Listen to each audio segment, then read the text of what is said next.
99% of the time, people will never buy a service.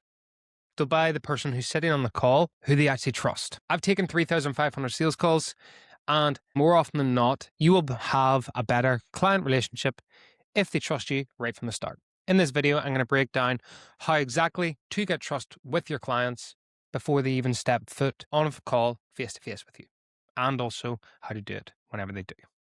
Let's dive into it. So, if you followed along from obviously the previous video, which is the 4 reasons why someone needs to have, or 4 things that someone needs to have before they close, then you'll already have an overview of what trust is actually about. But on this, I'll show you exactly how you can develop it a lot quicker and a lot more powerful. For those that have seen the 4 things that someone needs to have to close, you'll already have a very good overview of what the rule is all about, the 7-11-4 rule. But for those that haven't, the 7-11-4 rule is a very obvious and old rule which people use in content, branding, marketing, stuff like that. But how it actually affects you and why do you need to have it inside your business, your brand, your service, I'm going to explain it for you.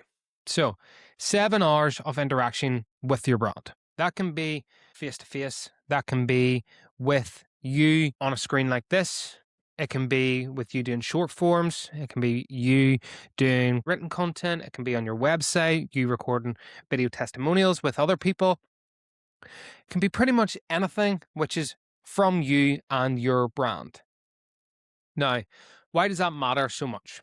Well, the best way I can explain this is if you go for a coffee with someone, say your best friend, and they bring a complete stranger along with you, and you and that stranger have never ever met or never seen or heard of each other. Well, if you sit down for a coffee with that person for, say, even an hour, then after that 1 hour, you meet once a week for the next 7 weeks for an hour. I would say by week 8, you and that person have built a lot of trust. You and that person have developed probably a good friendship. And you might even have been speaking in between the coffee chats to develop more trust. But equally, 7 hours face to face. That is a silly way to sort of explain how trust is built with someone. Now, why does trust matter so much? And why do you need to have 11 touch points with someone? You don't. But it's a rule of thumb. Some people fall into the market of 3% are ready to buy at any time. But equally, 97% need to go through the funnel to go from cold to not so cold, to lukewarm, to medium, to hot, to extra hot, to ready to buy right now. Sometimes no one will ever get to ready to buy right now, and they'll only get to hot, and then you need to step in with a sales call and come straight in. Where does the 4 separate locations come in? It's just an added layer of trust building, where essentially, if you're posting just on LinkedIn over and over and over and over again, that platform they've associated with you. But then if you are on Instagram, if you're on YouTube, if you have a website, if you're on Spotify and doing a podcast at the same time, all of these things are just compounding on top of one another to then help your own perceived expertise and value that you can provide. So therefore, the trust gets built a lot faster, rather than just them seeing you in one place over and over and over again. And you never know, they might fall off that platform and not see your content again. So that's where the 4 separate locations come in. Now, 11 touch points, use that as a rule of thumb. Really, if you're getting anywhere over 7 or 8, you're doing a good job. And then 7 hours of content, really aim for that. But equally, remember, some people fall into that 3% of the market ready to buy at any time. But if you get people through this and build trust before they come on a call, your sales calls will go a whole lot easier and you'll have far nicer conversations. So how do you actually deploy this? Well, if we look at trust, there's 3 main ways to actually develop trust with someone to then start the funnel, essentially.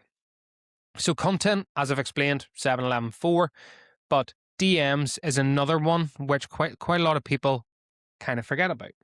So if we look at content here, we have podcasts, LinkedIn, YouTube, websites, Instagram, talks on stage, comments, shorts, testimonials, webinars, and everything else that I've forgotten about. But if you can post on LinkedIn 4 times a week, if you can do a YouTube video once a week, if your website's looking good and you're constantly updating your testimonials on that website, if you're posting on Instagram every so often, you start a story of client results and stuff like that. If your ICP are on Instagram, that is very important. ICP, obviously, ideal customer profile. Talks on stages are incredible. I did a talk there in London back in April this year. There's 50 founders at that, and it's incredible the amount of trust you can build with someone straight away just by doing a 2-hour talk on stage and actually talking about what you know best. Comments. This is a very important lever, which quite a lot of people don't realize. So if you leave a comment on someone's post, and a valuable comment, not an AI comment, which I see very, very often, but a comment is very important to actually help show that you're a real human being and you actually understand them. Because where's trust built? Well, if you don't actually understand someone and understand where they're at right now and actually where they're looking to go, they're probably going to think, oh, I don't really like that person, I don't really get on with that person, therefore trust isn't earned. Shorts, great way. I'm not going to dive into shorts too much, but shorts are a very, very powerful tool. Testimonials, obviously 7 to 10 minute testimonial, incredible. Quite a lot of people don't do video testimonials, but the power of a video testimonial is incredible, because if you think you have a written testimonial is good. But equally, what's the problem with a written testimonial? Well, quite often they can be made up. Take that how you will, but they can be made up in some way, shape or form and positioned in a way that that person wants to perceive their testimonials. What is a video testimonial? You can't. It's a podcast style. And that's the way I like to do it. Because if you have a podcast style, that person on the other end who is talking about you and the service that you have provided them will never say 100% of everything that you want them to say. They're never going to say it word for word right. And that's raw. That's honest. And that is where trust is built. And then webinars as well. Obviously, there's a bit of controversy around webinars at the minute, especially in the B2B space. Some people say they're overused. But equally, if you get 10, 15, 20, 50, 100 people on a webinar, it's a very high leverage task to build trust with you. They just have to be deployed in the right way. So with all of that, that is very good for content. Now, for DMs, obviously DMs are pretty much be on LinkedIn, on Instagram, and a wee bit on YouTube. But DMs, you can't really DM on YouTube. What is the power behind a DM? Well, it's very important because you can have a conversation with someone, a raw, honest conversation with someone, and actually see, do your goals, do your incentives. Can you actually help this person, and do you actually understand this person enough to jump on a call with them to actually make them go, this person's actually a nice person. This person actually understands what I'm talking about here and actually thinks that they can help me. So therefore, it's a funnel. Someone sees your content, they DM you or you DM them, depending on whether it's inbound or outbound. Then you start a conversation, not a conversation where you say, hey, do you need 10 more leads tomorrow? Really what this is designed to do is build trust with someone so that they actually understand what type of human being you are and would they want to do business with them. From there, obviously DMs is a whole separate video and a whole separate game. I'm not going to spend too much time on that, but it's a very high leverage task. And a discovery. So say all else goes out the window and they fall into the 3% of the market that are ready to buy at any time. They've seen a cold email from you. They've seen one LinkedIn post that really resonated with them. They've seen one YouTube video or something like that. And they just went, right, they go to your page, they book a call and they land on your calendar. They show up to the calendar and you don't have really much information on this person. Your job as the person who's on that call, whether you're the salesperson, whether you're the founder, whatever way that might be, your job is to get rapport built with that person and find a similarity with them. Now, you can see behind me that I have a Ireland rugby shirt. I play rugby.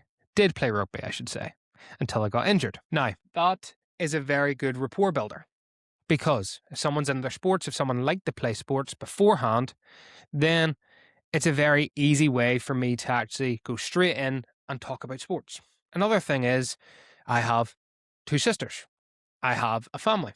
I have aunties and uncles and a lot of big family. So therefore, I can talk about my family. If someone has kids or someone has stuff like that, my sister has 2 kids as well, I can talk about, what it's like with them.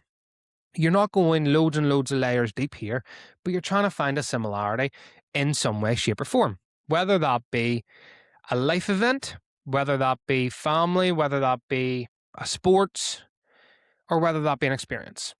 For example, I really am into the F1 at the minute. I'm a McLaren fan. If McLaren fans are out there, please let me know. Lando Norris, more specifically, not Piastri. That might be a bit controversial. Obviously, the F1 season's happening right now, so therefore it's really good to be talking about. Life events, maybe someone's going away on holiday. They've just booked a flight to Dubai there, heading in, I'd say, a couple months. So I can be talking about that. I can be talking about when I got married last year in Cyprus. All of this type of fun stuff is all experiences and life events that you can actually build rapport with. Now, never fake this. Never say that you've been somewhere where you haven't, but always be curious. Always talk about something real and just be yourself, because your own personality will do the heavy lifting for you here. And really, if you just dive straight in and go straight to business, then no trust was built and the deal gets prolonged a lot longer. And that's when the heavy lifting needs to come from the want and need. Long story short, use the first 5 minutes of your call like this. I have full question frameworks and stuff for this. If you want them, drop me a message on LinkedIn and I will more than happily send them over. Hopefully this was valuable for you right now and you can take us straight into your next call or build out something for this. Now, equally, obviously I've done this for quite a lot of founders. If you want to know how I would do it for you, reach out on LinkedIn, let me know, we can have a conversation and we can chat there and figure out, is it actually worth to hop on a call and talk more. See you in the next one.